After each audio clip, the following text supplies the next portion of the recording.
एक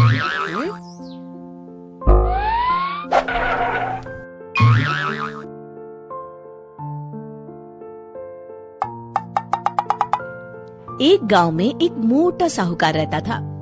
वो बहुत आलसी और बेईमान था। दिन भर अपनी दुकान पर बैठा नौकरों पर हुक्म चलाता और ग्राहकों को सामान को कम तौल के देता। बाबूजी 2 किलो आटा दे दीजिए। अरे दीनू, जरा इस हरिया के लिए आटा तो तौल दे। जी सरकार। अरे अरे, ये क्या कर रहा है? पूरी दुकान इसे दे देगा क्या? अरे पर सेठ जी, मैंने तो 2 ही किलो। मुझसे जुबान लड़ाता है। कल से काम पर मत आना। नहीं नहीं, माफ कर दीजिए सेठ जी, गलती से ज्यादा तोल दिया।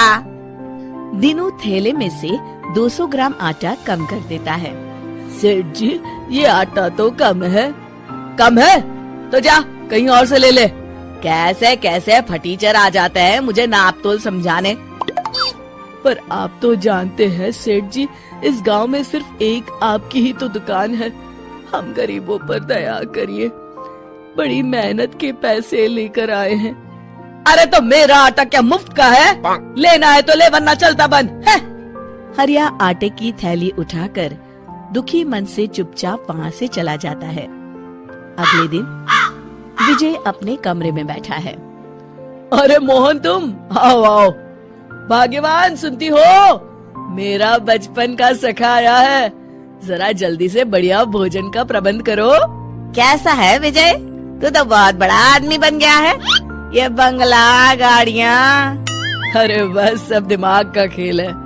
तेरी सुनारी की दुकान कैसी चल रही है? बस मित्र, सुख से रोटी की व्यवस्था हो जाती है। अरे थोड़ी बुद्धि लगा तो रोटी के साथ साथ नोटों की भी व्यवस्था हो जाएगी। क्या मतलब? मतलब ये कि पूरे गांव में सिर्फ एक तेरी ही सोने चांदी की दुकान है। अगर तू थोड़े नुकसान में भी लोगों को सामान देगा तो उन्हें तो लेना ही पड़ेगा ना, वरना बार बार खरीदारी करने शहर जाना पड़ेगा। तो तू ज्यादा कीमत में कम सामान दिया कर। अरे भाई, ये तो बेईमानी हुई। अरे तो तू ईमानदारी से कौन सा कलेक्टर बन गया? हाँ, ये देख, जरा सी बेईमानी ने मेरे घर का नक्शा ही बदल दिया। नहीं नहीं मित्र, ऐसे पैसे तो आ भी जाएंगे तो साथ में बददुआ लेकर आएंगे। किसी की मेहनत की कमाई को मैं ऐसे बेईमानी से नहीं हड़प सकता। तो अपने ईमान की चटनी बना और जिंदगी भर उससे रूखी रोटी खा। ऐसी बात नहीं है मित्र, मेरी मानो तो तुम भी ये सब काम छोड़ दो, वरना एक दिन पछताना पड़ेगा। तभी विजय की पत्नी खाना लेकर आती है। रहने दीजिए भाभी, इस पाप के 56 भोग के आगे मेरी मेहनत की रूखी रोटी ही भली है। मैं चलता हूँ।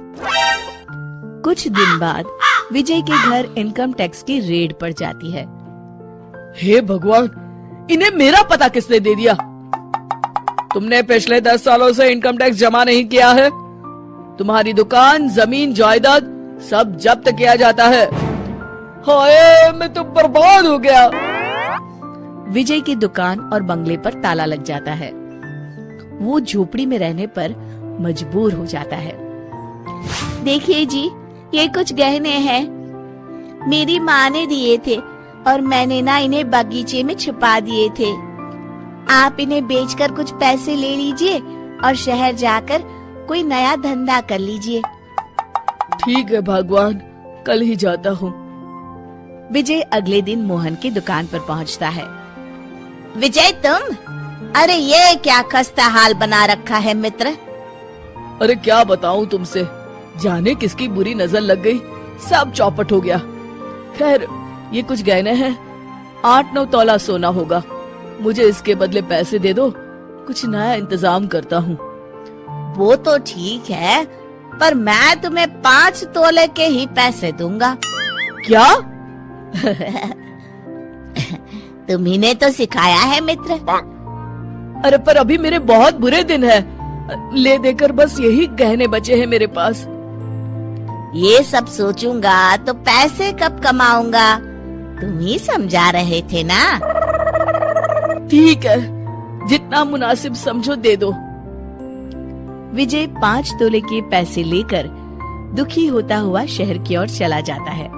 उधर मोहन विजय के घर जाकर उसकी बीवी को बाकी के पैसे देकर पूरी बात बताता है।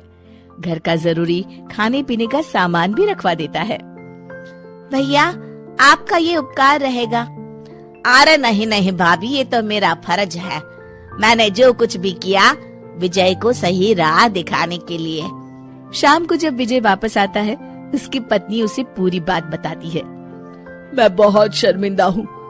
ये मेरे कर्मों का ही नतीजा है जो आज हमें ये दिन देखना पड़ रहा है।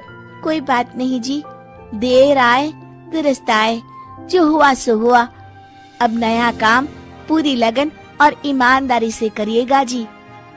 शिक्षा: बेईमानी से कमाया गया धन कभी सच्चा सुख नहीं दे सकता।